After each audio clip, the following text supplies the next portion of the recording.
Memphis is the home of the blues, rock and roll, and Earl Farrell. From the Collierville Square to the mighty Mississippi, the Earl Farrell for Memphis show is all about good things that happen across the Bluff City and the people who make Memphis cool. The Earl Farrell for Memphis show is made possible by our title sponsor, Southern Security Federal Credit Union. By Dive Shop and Dive Ventures nationwide. Jim Harris Chevrolet with George Gully. For Memphis Magazine.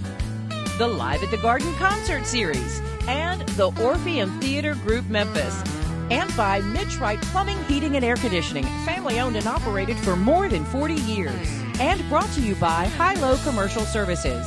Thank you to all the sponsors for making this possible. And now, coming to you from Lansky Brothers, Clothier to the King, inside the world-famous Peabody Hotel with the heart of a cowboy and Memphis in his soul. Ladies and gentlemen, here's your host, Earl Farrell. And thank you very much. That's Natalie Rosenberg laughing right now as we come into the set. But welcome to the show. Welcome to Lansky's and the world-famous Peabody Hotel. We've got a real treat for you today. Natalie Rosenberg has been in broadcasting, radio, television, the entertainment world most of her life. And welcome to the show, first of all. Thank you, Mr. Earl Farrell. Thank you for coming on. We've known each other, it seems like forever. And, of course, I've worked for every TV station except for Channel 24 and a bunch of the radio stations, WREC, AM 790, FM 100. You worked for, how many stations have you worked for? Well, let me see. Let me go down memory lane here. Let me count the ways. 1, 2, 3, 4, 5, 6, 7, 8, 9. But it's like I couldn't keep a job. But that's the radio business. You'd work for one, and then they'd say, this one was really good. Somebody would come along, offer you more. You'd go over there. Then somebody would hire you back. And that's right. And it really is a small kind of a family. I mean, everybody that's ever been in this business in Memphis knows everybody, even if you never met, which is not the case with you or me, because you've never been exactly a shy flower. And how did you get into broadcasting in the first place? Well, let's see, going way, way back.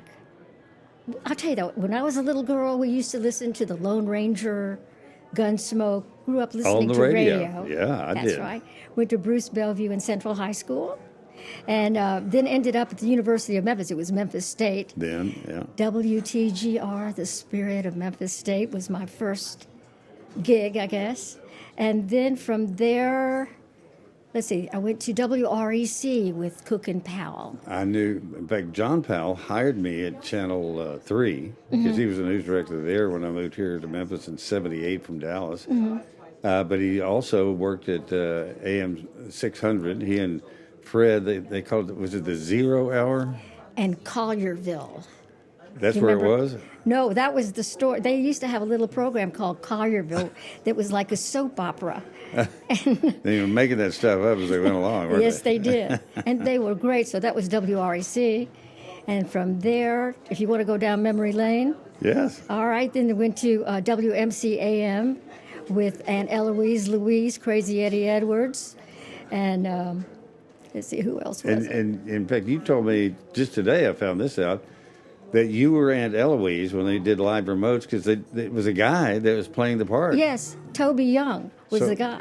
And he never got blamed for it because nobody knew it was him. That's right. So whenever they needed Aunt Eloise to ride an elephant, you were Aunt Eloise. I was be in a parade. I would dress up as Aunt Eloise and have a lot of fun. We've got a picture here. This is WATR. Oh, wow, yes. And it stands for her, which Sam Phillips started this station, all female. All girls station, right. In fact, Marge Thrasher, who went on later to be on WHBQ TV for years and years and years, was part of that group. Was she in that picture? Could you? I don't think so. Betty Berger was in there as well. And I can't remember the rest of the ladies, but some of them went on to radio. You know, they would write commercials and things like that. Well, in those days, you really did a little bit of everything. That's right. Which is what I loved about it. You learned how to do everything. That's right. And we were also talking about with Ron Childers the other day. He started out in radio, and you got in by just hanging around the station saying, "Can I do anything? I mean, I'll be a gopher. I'll go get you a Coke. I'll get some donuts for you." That's right. And now you can't even get in the station because you got to have security badge and you have a magnetic strip to get through the building. And so, and I've talked to, there is nobody hanging around the stations anymore. Well, to be honest with you, at WREC, I wanted to be on the radio. I wanted to be a newscaster on the radio. And I kept calling them and saying, I want to come in, I want to come in. And finally, they got so tired of me doing it that they finally let me come in sales. You wore them out. Yes. That's what you did. That's right. That's how you get in anywhere if you want to really do something. That's what Bernard Blansky, I did a video on him for his family. Interviewed him and all his friends and everything back in the day. And I interviewed his wife and said, when y'all got married, she was living in New Jersey. He was in the Army up there. Yeah. And so he would show up and he'd have nylons and chocolate and all the stuff that GIs had. Yeah. And her mother said, "He's a nice boy. Go out with him." She goes, "I don't think I like him." She goes, "You like him." And so I said, "Well, how did you finally get married?" She just shook her head and said, "He just finally wears you down." That's right. And he did. And kind of like here at Lansky. And the rest is history. The rest is history. Yeah. The early days of broadcasting, and the thing, and I've asked other people that have been successful in whatever field of endeavorment they were in, and they all agree that you didn't really know you were doing anything special at the time. It was just your job. You know, I got a job in radio, and it was fun. I mean, it seemed like we were always having fun, but it was a bunch of young people mostly. It was great fun, and it was a privilege. Believe me, when I walked into WMC, AM, FM, TV, I felt privileged to be able to go in that building and work with some of the greatest people, the nicest people, and the most talented people around. And all the stations that I worked at, they were fun, they were talented, and we did a lot of good things in the community. As far as the stations were concerned. Here's a picture of you with Dave Brown. Who, oh, gosh. Yeah. I love this. In fact, I was at this. This was a kind of a reunion thing they had at Channel 5 for FM 100, AM 790. And there Dave is. He's retired about a year or so before that. He's got a name tag on, like, you know, who doesn't know who Dave Brown is? Well, he's one of the best weathermen around. I used to see him in the hallway, and I'd say, "Dave, what's the weather like today?" And he'd take me outside, and he said, "I think it's going to be sunny today." But he was always pretty accurate, and still is to this day. Yeah, that's what I did. One of the first things I did on the air, this is in Texas, my hometown, Odessa, was do the weather, because the weather guy had a wreck coming back, and they go, "You're on tonight." And I go, "I don't know if I know all the states yet." I still remember, because they didn't put the name of the state on the state. You know? And so I remember I got to Arkansas, and I said, I couldn't think of the name of one city in Arkansas. So I said, "And over here," and I had a broken pointer. There was a wooden pointer. This is back in the days they had the flats, you know, and the national map. Then you'd roll it back, and then there'd be the state map. And so I roll it back, and I'm pointing to Arkansas, and I'm going, and over here in you know, where the Razorbacks play. How long did you have that job for? Well, actually, and because I was running camera on the floor, so all my pals are out there running camera, and they're laughing their butts off. Yeah. You're dying.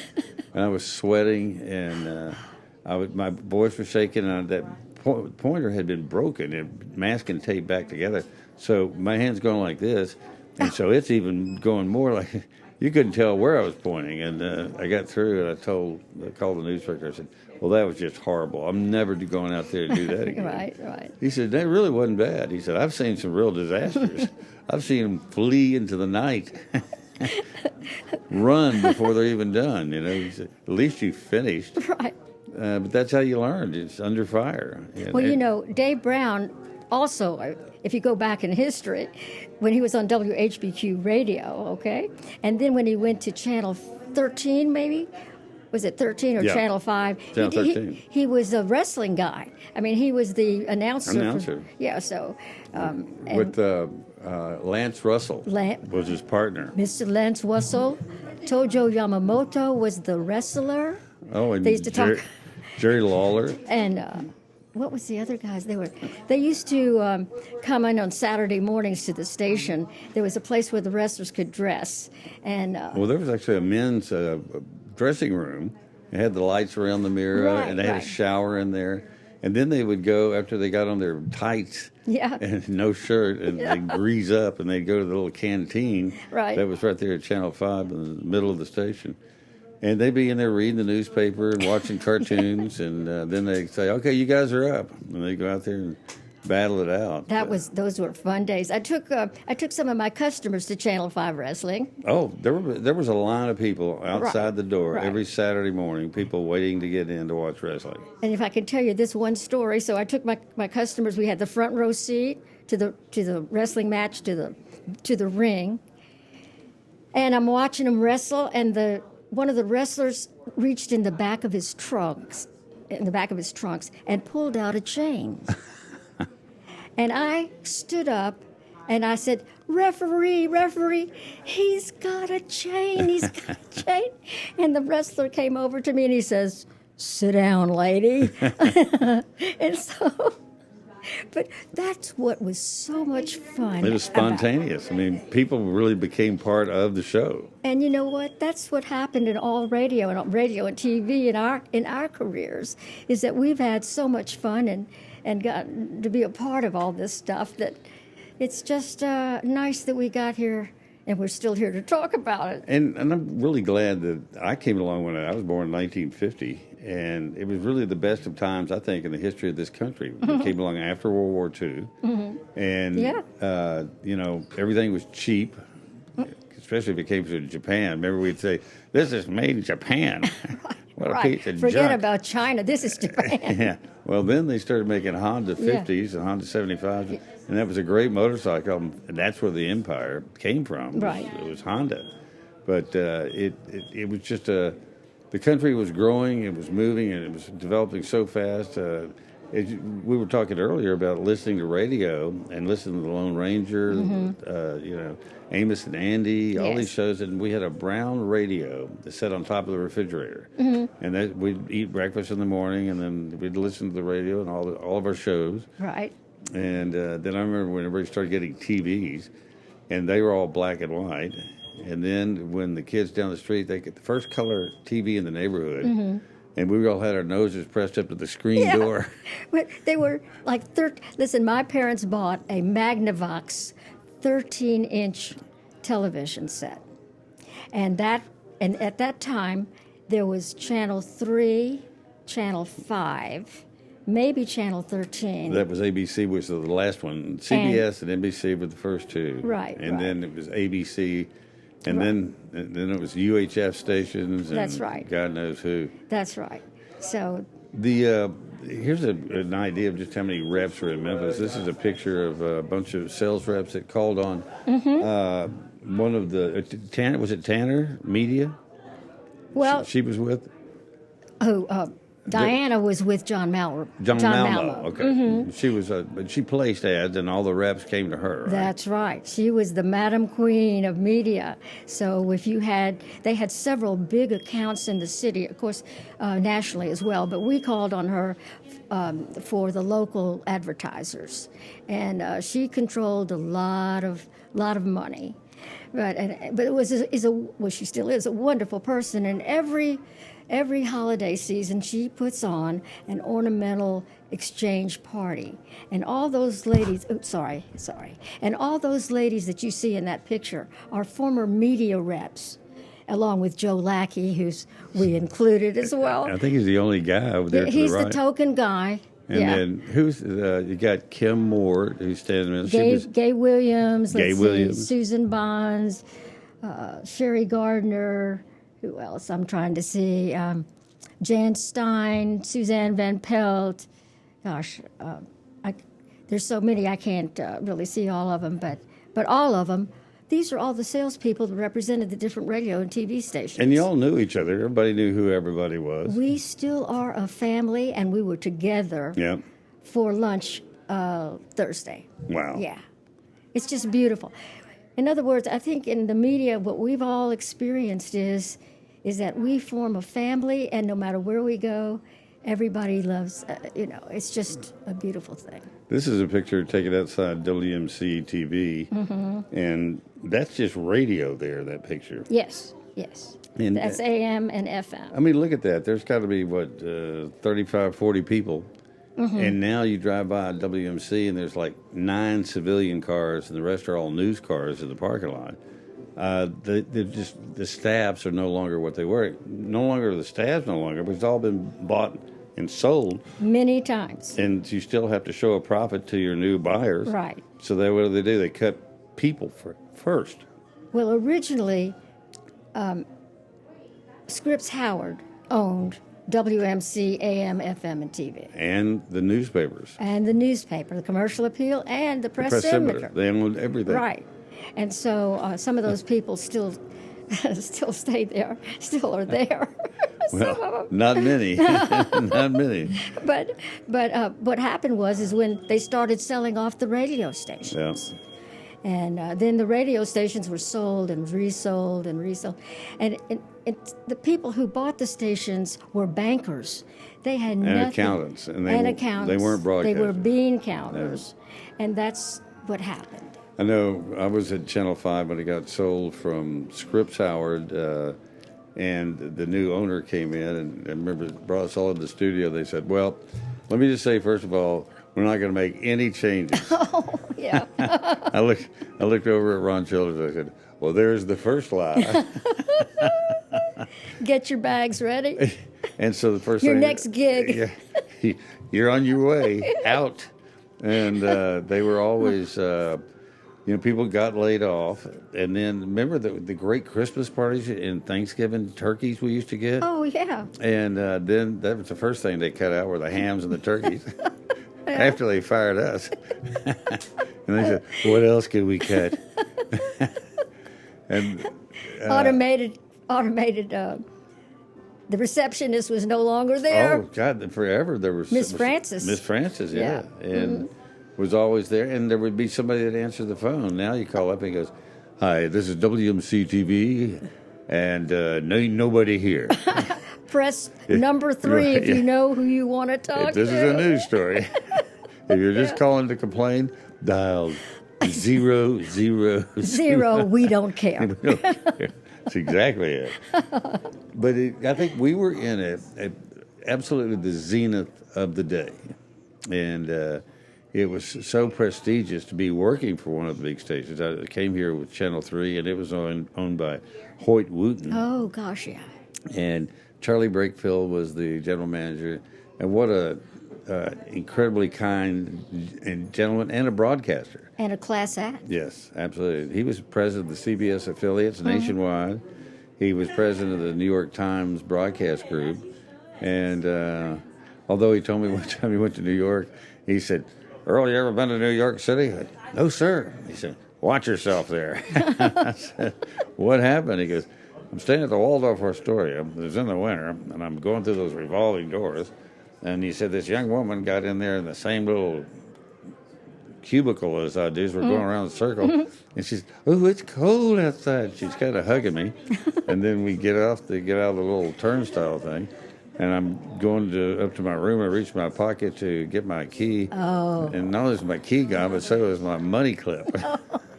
I said, you got mugged? I said, all I think was I had my pocket picked. She didn't exactly mug me. Oh, wow. But she did hug me. So that was my big lesson about what was going on in New York City. Yeah. I think there's another one. Promotions were a huge part of it. Remember they had a closet at FM 100 in 790 too. Right. They had all this giveaway stuff. Right. And it locked up tighter than Fort Knox. Right. And it was buttons and bumper stickers and T-shirts. In fact, you got some T-shirts. I do. Subject. Hold up some of those, and we'll walk down memory lane with that and they were filled. These are good quality T-shirts, not like those real cheap ones you can see through now. Let's see. Can we do this? Yeah. There you go. He's told it straight up in front of you. Sports 56 carried University of Memphis football and basketball with Dana Kirk. I mean, we're going back a long way. Yeah. John Calipari. Back before he started selling the kids Coca-Colas at the basketball game. Let's see. And then here's a great one. This is... okay. This way? There you go. Yeah. Can you see? Yeah, Okay. that's great. So there's Aunt Eloise, Louise, and Bill Dotson, WMC Wow. AM 790. So when I was going to work the first day and listening to Aunt Eloise talk, he said, we have a new salesperson, Natalie Rosenberg. She was born under the sign, we tote the note. So that's how much fun that was. Let's see what else we have here. Hold on a second.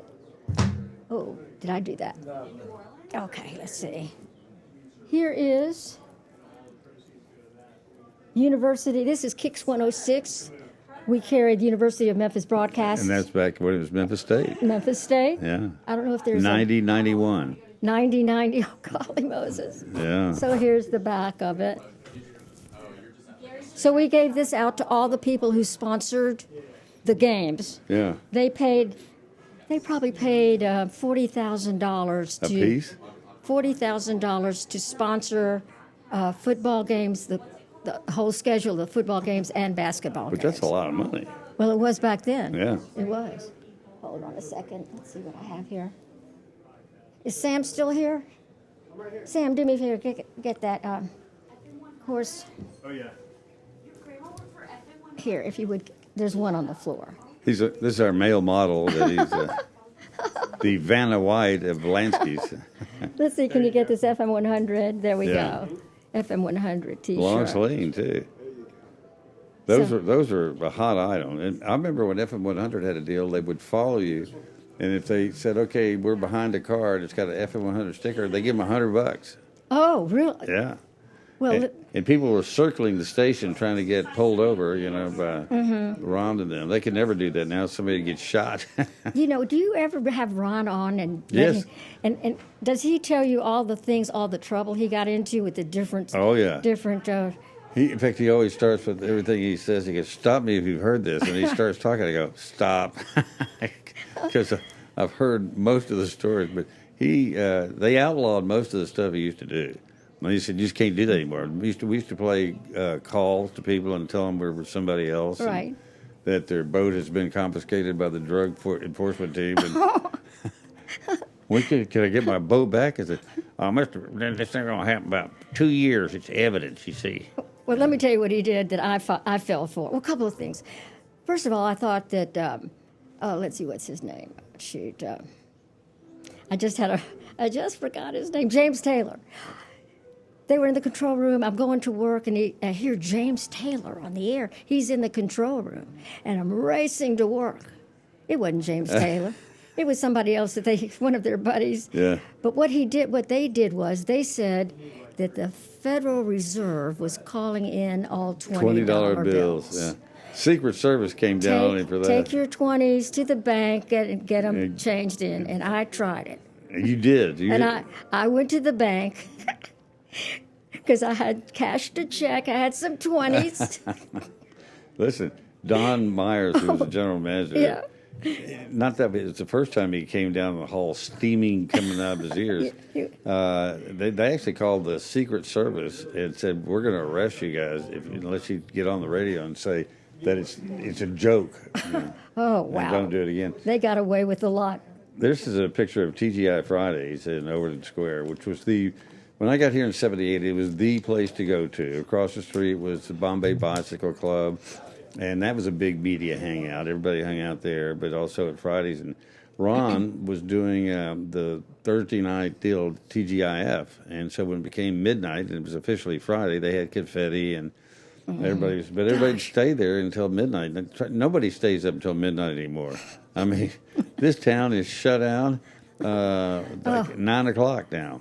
And, Well, that may be changing. I think things are getting better here. I hope they are because that's what I didn't even go out until 10 o'clock in the old days. That's right. That's right. But Fridays was a huge place. And I wanted to show this because it was on your Facebook page. Helen of Memphis was this incredible, very upscale women's store on Union Avenue. Mm-hmm. And this is really late, and let me get this picture. This is, I think, after they refurbished it. But it was a beautiful building. Mm-hmm. The clothes of the models they had in the window were always just really cool. It was of that era of Justine's and the Four Flames and all these great restaurants, traditional restaurants. And Cecil's down the street. The grocery store, locally owned, where everyone who shopped at Helen of Memphis went to Cecil's to shop. Absolutely, and there was Art. He was in there working, and so yes, that's right. It was very much a hometown place, and the stations, the TV stations, were largely owned by locally owned and operated, and it was just a big little town that everybody in the surrounding area came to when they were going to get a big job and go to the big city. We're talking with Natalie Rosenberg, who was in broadcasting. When we come back, we're going to talk about, she also was a road manager, she and her husband, for Charlie Rich, which I never knew about until just the other day. And I went, what? She goes, yeah. I said, like, for how long? She said, 10 years, 15, and went to Vegas with him and was out there when Elvis was going to Vegas, Sammy Davis Jr., the Rat Pack, Cher. So we're going to talk about that when we come back. So stay with us. And now a word from my sponsors. Hi, this is Dawn Grader, President and CEO of Southern Security Federal Credit Union at our new headquarters here in Collierville, Tennessee, off by Hellier Road. We are the proud presenting sponsor of the Earl Farrell for Memphis show and are looking forward to a great 2026 where some of the shows will be hosted from our new headquarters location here in Collierville. Hello, Memphis Mid-South. And first, I'd like to thank you for visiting with Earl Farrell Memphis today, and we want to support him just like you do. I'm George Gully, one of the sales managers at Jim Carrey Chevrolet. We've been in business here in Memphis for over 75 years. I've been associated with the company for almost 25, and I'll help you find the right car, truck, or SUV here at not only our Chevy store, but also Buick, GMC, Nissan, Subaru. We can help you find that right car. Keep watching, Earl, and come see me. Thanks so much. Hi, I'm Mitch Wright. And I'm his son, Mickey. And we're the owners of Mitch Wright Plumbing, Heating, and Air. And proud sponsors of the Earl Farrell for Memphis show. We're thankful to be part of the Memphis community. We've been in business for 42 years, taking care of people and loving the people of the Mid-South. Hi, this is Randy Wright from the Dive Shop and Dive Ventures in Memphis. We've been in Memphis over 64 years teaching people to dive, snorkel, and swim. We'd love to have you come join us and have some fun. We're also a part of the Dive Ventures group with 18 locations across the country, stretched from Phoenix to Vienna, Virginia. Please give us a call. We'll be able to take care of you at 999 South Yates in Memphis, or call us at 901-763-DIVE. Hi, I'm Brett Batterson, President and CEO of the Orpheum Theater Group in downtown Memphis. We are so pleased with our partnership with the Earl Farrell Show and very happy that he is broadcasting live from Lansky's at the historic Peabody Hotel. We're all here to make Memphis better. He doesn't sweat. He exudes cleanliness. He doesn't wear a hard hat. He wears a halo helmet of hygiene. He doesn't just clean up the mess. He makes it ashamed of itself. He once found a Cheeto from 2003 and gave it a proper burial. His mop water is filtered through the tears of sloppy contractors. He uses Purell the way priests use holy water. His laundry detergent has PTSD. He's banned from construction sites for making everyone else look filthy. His laundry folds itself out of respect. He was voted most likely to disinfect in high school. He showers before, after, and during showers. Even Mr. Clean calls him Sir. He carries wet wipes holstered like pistols. When he sneezes, the room becomes 99.9% pure. He is the cleanest man in the world. I don't always drink, but when I do, I disinfect the glass first. Stay spotless, my friends.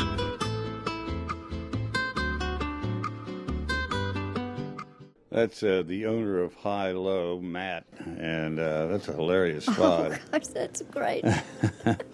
Definitely breaks out of the pack, as it were. So let me find the picture of our good friend Charlie Rich, and there it is. This was back in the day, the 70s? 74, 5, and 6. And so how did you get to know Charlie? Were you just friends? Well, Seymour Rosenberg, my husband, my then husband, was a lawyer, young lawyer. And we went into business with Chips Moman at American Recording House. Huge producer. And Seymour was known as a lawyer. He also had a band called the Cy Rose Orchestra. He was a musician and an attorney. So all of the local musicians and producers came to Seymour for management contracts. You know, he handled contracts, taxes, things like that. And Charlie Rich was one of them. Wow. And so Charlie, that's how we got to be friends and management with Charlie. And Margaret and his wife, who is an incredible songwriter, that's how we got into the music business really big time. And so you ended up going, this is at the Hilton in Las Vegas, which is where Elvis performed, right. All these great stars. And would you go to the other shows while y'all were out there? Oh, of course. B.B. King was in the lounge, so after the shows every night at 2 in the morning, we'd go down and listen to B.B. King jam. Oh, wow. That was just incredible. But what happened was when Charlie was with Sun Records with Sam Phillips, he was the piano guy. He was a part of the band at Sun, and he then became an artist himself. He had a couple of Southern local hits, and then it took him 15 years to get a song called "Behind Closed Doors." That was huge. That went to #1 in the United States and in the world. Wow. And as a result of that, we started traveling all over the country. We had our own plane called the Silver Fox. We traveled with the musicians and the band. And the backup singers. Charlie's guard. He had a personal bodyguard. Yeah. And so we ended up. Because he got to be such a big star. Baron Hilton called and wanted Charlie Rich at the Las Vegas Hilton in Las Vegas in the showroom for like a residency. He was there. One of the first he people was there. We were there. We were there every other quarter for 3 years. Wow. So Charlie, was just sitting at the piano. He was a lounge singer, really. Yeah. And we decided that downtown Memphis was going to be uptown Las Vegas. And I had the privilege, and don't ask me how, but I ended up producing the Las Vegas show. And with Olivia Newton-John was the opening act. Well, we didn't let her open because the background, the show, cost $80,000 just to do the background for the show. Wow. So she came in at halftime in the middle, and we sold out the shows every night. They had to open. This is where Elvis was, Barbra Streisand, Liberace was there. This is the same showroom. Wow. And we were there for 3 years in a row in the show. Recently, this new Elvis movie has come out. Mm-hmm. They premiered it at the IMAX here at the Malco Paradiso.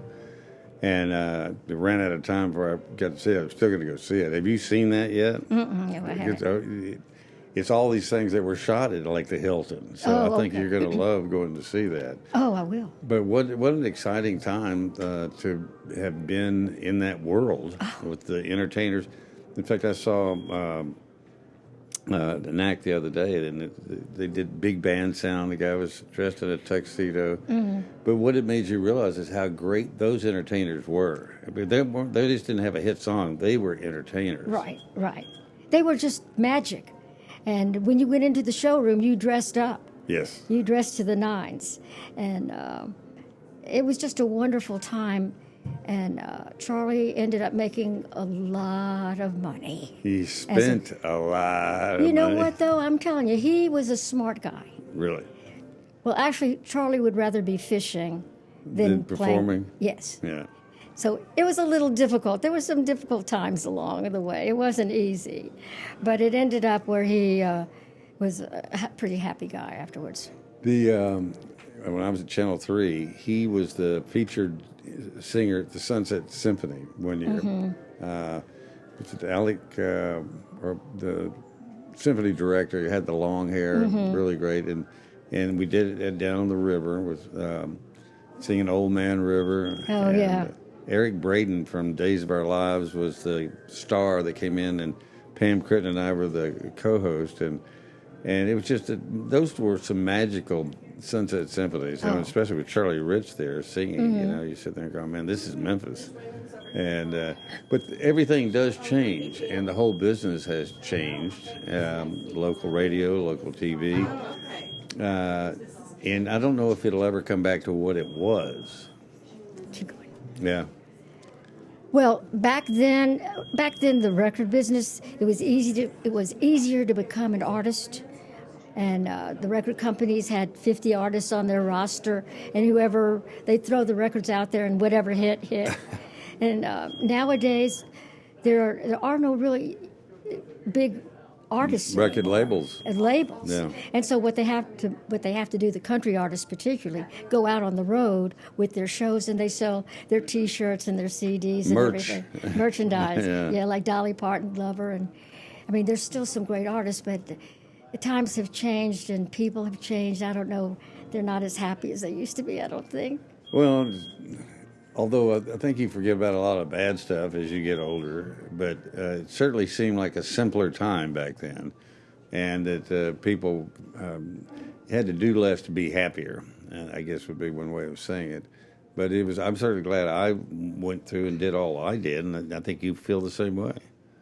Well, I feel like we were very lucky. I know I was very lucky. And we were just a mom and pop operation when all of this happened. Yeah. And Seymour would say, well, we need to go to Vegas, we need a set, we need this, that, and the other, or we need to build a recording studio, whatever he said. I'd say, okay. And we didn't know what we were doing. And so the thing is if you just look straight ahead, and you don't look to the left or to the right or say you're going to fail or it's not going to happen or whatever, if you just go da-da-da-da-da-da, we're going to do it, but it could turn out good. That's what we were making it up as we went along, right. And it worked. So, well, thank goodness. Yeah. I'm sure they would have told us if it wasn't working. Well, we would have been out of there a long time ago. You have to leave now. Yes. Well, it is. It's a great business, and everything does change. But look at this. I mean, people are doing podcasts now with the same equipment that a TV station had before, but you can do it without the TV station. And the same thing with radio, because a podcast is a podcast. And so I'm sure it will develop, and as technology improves and becomes less expensive, who knows where it will go. But as long as there are people with an imagination and the intent of educating and enlightening and having fun, I think it'll keep going.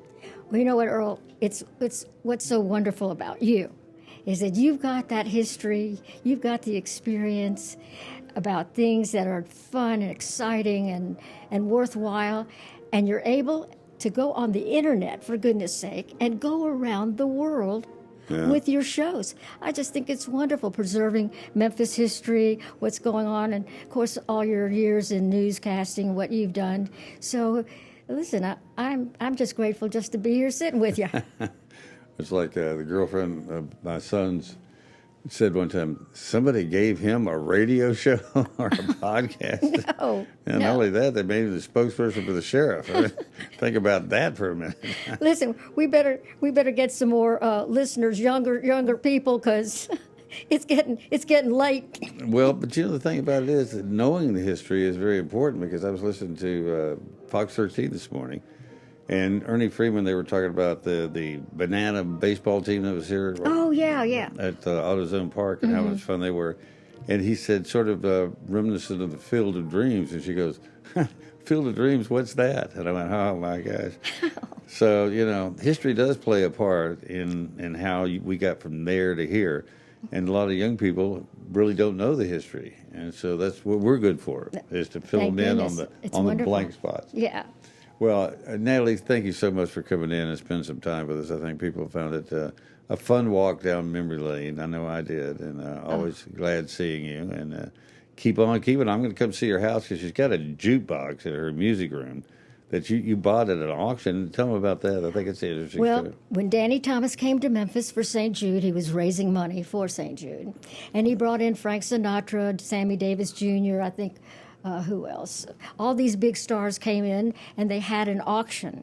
And we were invited. I don't know how many people were invited, but they had several wonderful things to auction off on. And one of them was this Rockola, 1972 Rockola jukebox. And we bid on it. I said, Seymour, I want that jukebox. And we paid $500 for it. And now it's loaded with a lot of Memphis, music. Stax, Sun, things that I produced over the years, and some children's records on there that my kids love, and anybody that comes to my house, which has been over 1,000 people over 60, 70 years, listen to. But it has a great bass and treble sound and music. Oh, it's great, yeah. Because it wasn't even stereo, it was mono, but it sounded incredible. Come on. Yeah, I'm coming. Okay. Thank you, Natalie. Thank you, Ron. Thank you, my dear Earl. You bet. That is our show for today. Thanks for tuning in, and we'll be back on Wednesday. And Carl Schledwitz, who owns Monogram Foods, which has turned into a huge conglomerate, over $1 billion company. He's getting ready to start something new that involves rackets and balls and a lot of money. And we'll be talking about that on Wednesday, so please join us. We'll see you next time.